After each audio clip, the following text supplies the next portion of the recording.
A paz do Senhor Jesus. Vamos começar mais um cafezinho com Jesus, amém? Estamos no nosso estudo sobre os 7 pecados capitais, dentro da Bíblia Sagrada, né? Tô pegando personagens bíblicos e encaixando ali aonde tem esse pecado capital aí. Então a gente vai compreendendo um pouco, né? E tentando evitar tudo isso, né, irmãos? Para que a gente não seja dessa maneira, né?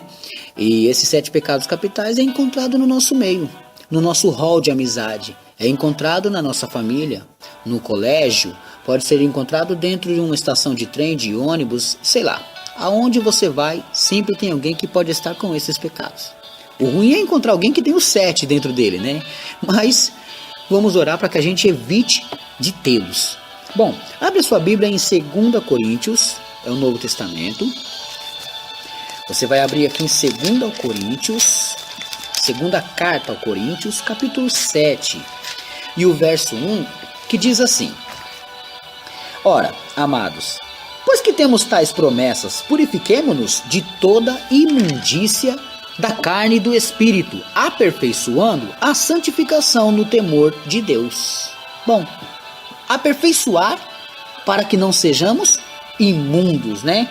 Nós já falamos sobre o orgulho, já falamos sobre a avareza, já falamos sobre a inveja, já falamos sobre a ira e hoje nós vamos falar sobre a luxúria. É um dos pecados capitais também. Então nós vamos entender um pouco sobre a luxúria, né? Espero que você possa compreender bem, possa meditar sobre isso, para que não venhamos tropeçar, pecar em cima dessas coisas. Amém?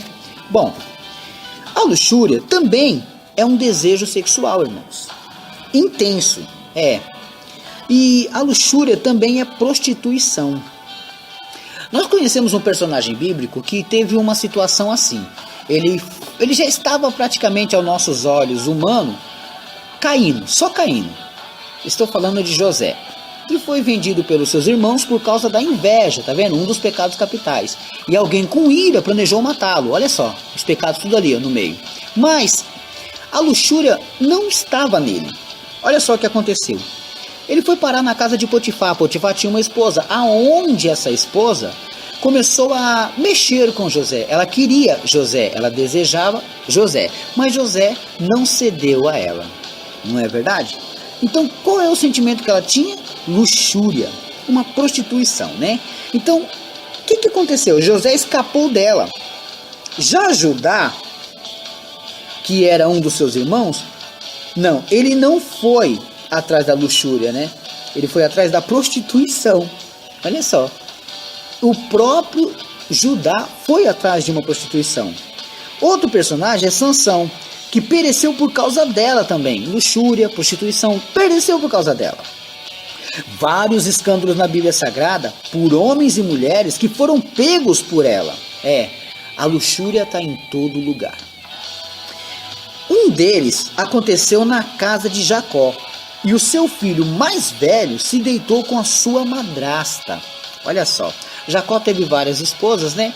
E assim, o seu filho mais velho, o seu primogênito, Rúben, tem a tribo de Rúben, né? Rúben, ele acabou subindo a cama de seu pai, ele imaculou a cama de seu pai. Isso acabou muito com ele, né? Ele perdeu a primogenitura. Bom, a primogenitura é uma coisa muito importante, já vou falar um pouquinho dela já. Rúben, ele se deitou com a sua madrasta, uma das mulheres de seu pai. Aonde está isso, irmão Alex? Está lá em Gênesis 35, 22. Vamos ver? Lá no comecinho da Bíblia. Gênesis 35, 22. Deus abençoe os ouvintes cada vez mais, aumentando aí. E graças a Deus estamos trazendo a palavra de Deus para dentro da sua casa, né? 35, 22 diz assim, ó: E aconteceu que, habitando Israel naquela terra, foi Rúben e deitou-se com Bila, concubina de seu pai. E Israel soube-o, e eram 12 os filhos de Jacó. Tá vendo? O próprio pai soube, né, que aconteceu aquela situação ali acabou com ele, irmãos. Por quê? Isso lhe rendeu, na verdade, a perca da grande bênção que ele tinha. Ele era o filho mais velho, meus irmãos. Ele era o primogênito. E ele perdeu a primogenitura, né? Primogenitura, eu vou explicar um pouquinho dentro desse assunto, mas já voltamos lá. Primogenitura, por ter profanado, ele perdeu a primogenitura por ter profanado o leito de seu pai. Mas o que é primogenitura? Você deve estar me perguntando aí. O que é a primogenitura que ele perdeu?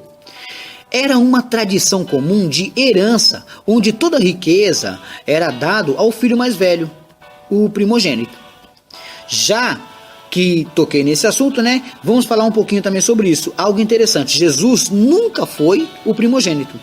Ele é o unigênito, porque ele é o único filho gerado e nós somos filhos por doação. Ah, mas você tem prova? Tenho. Romanos 8:23 e Romanos 8:15 e Efésios 1:5. Nós somos filhos por doação, não somos o unigênito de Deus. Só quem é unigênito é Jesus. E o que é doação? Só para compreender um pouquinho. É adotar como filho, mesmo não gerado, tipo biologicamente, pelo adotante.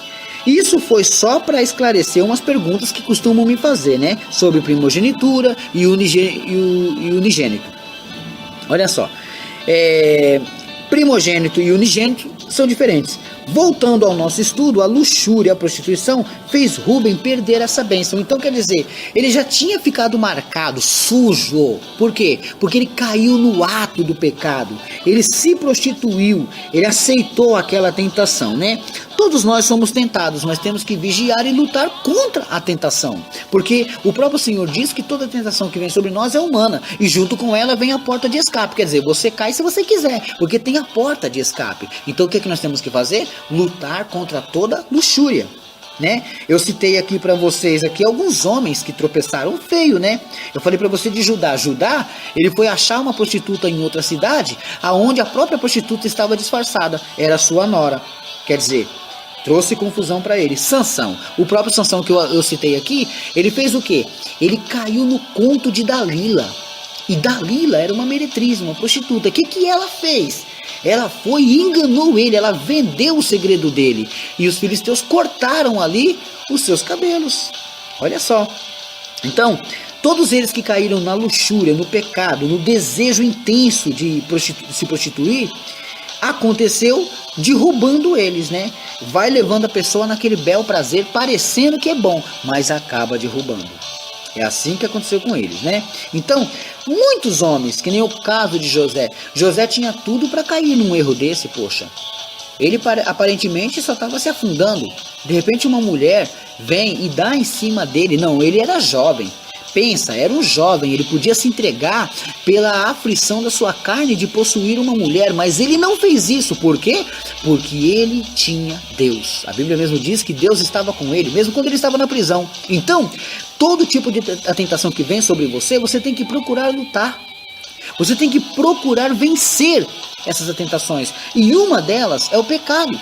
E esse pecado que eu estou falando aqui é a luxúria, a prostituição, aonde ela vai levar você, vai fazer com que você tropece cada vez mais e faça com que tudo que você estava fazendo dê errado.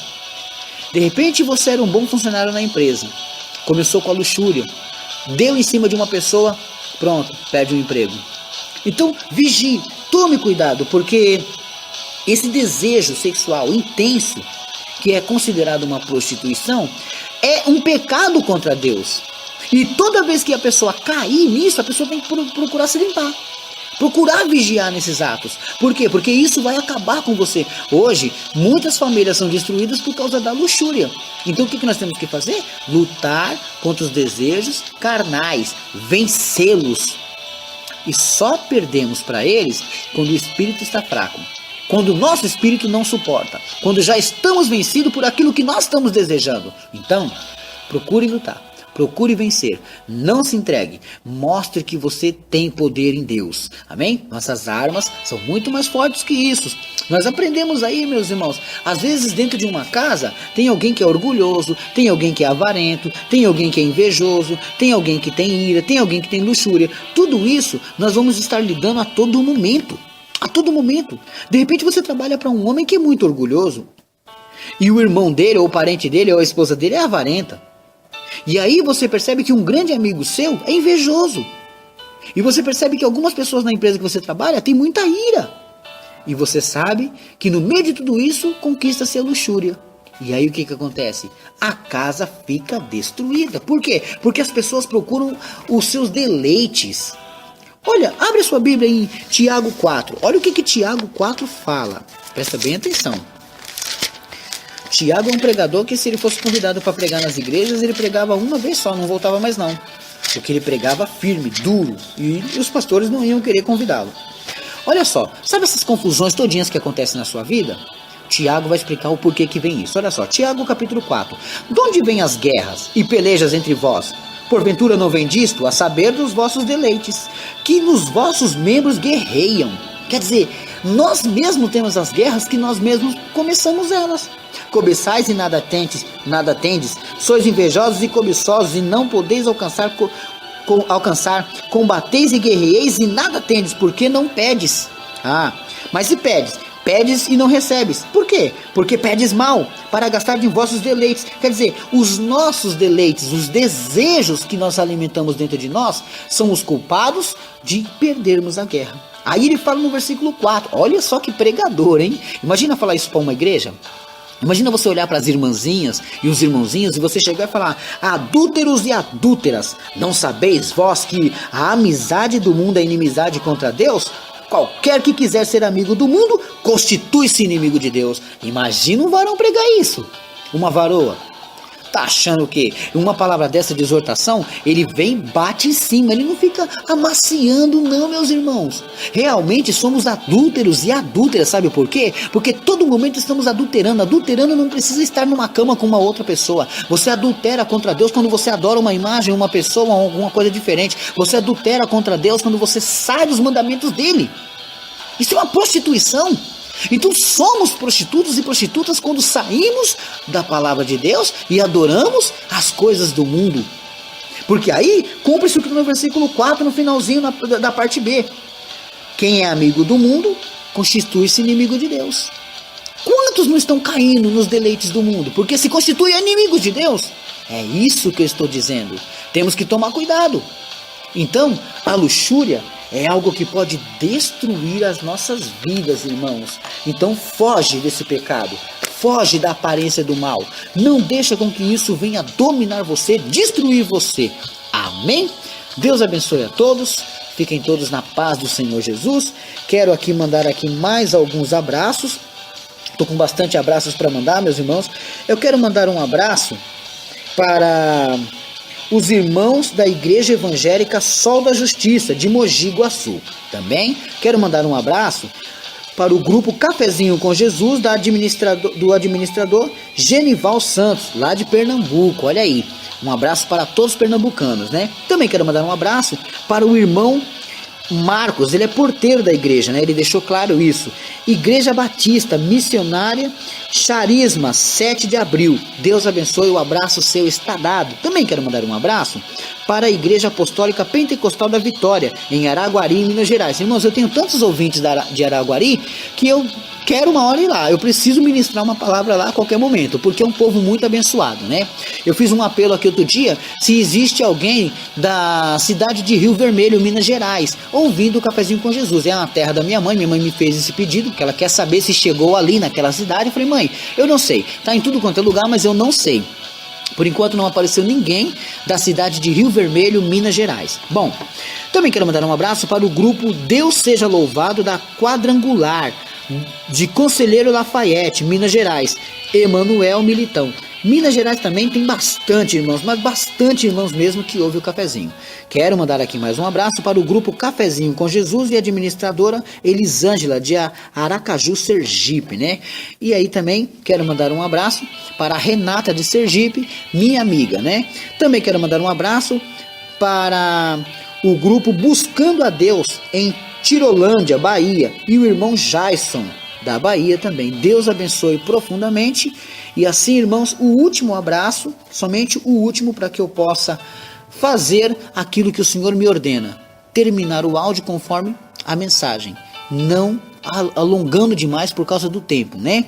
Aqui vai um abraço para o grupo Seja Vitoriosa Mulher e a irmã Tati, de Minas Gerais. Deus abençoe a todos e fiquem todos na paz do Senhor Jesus.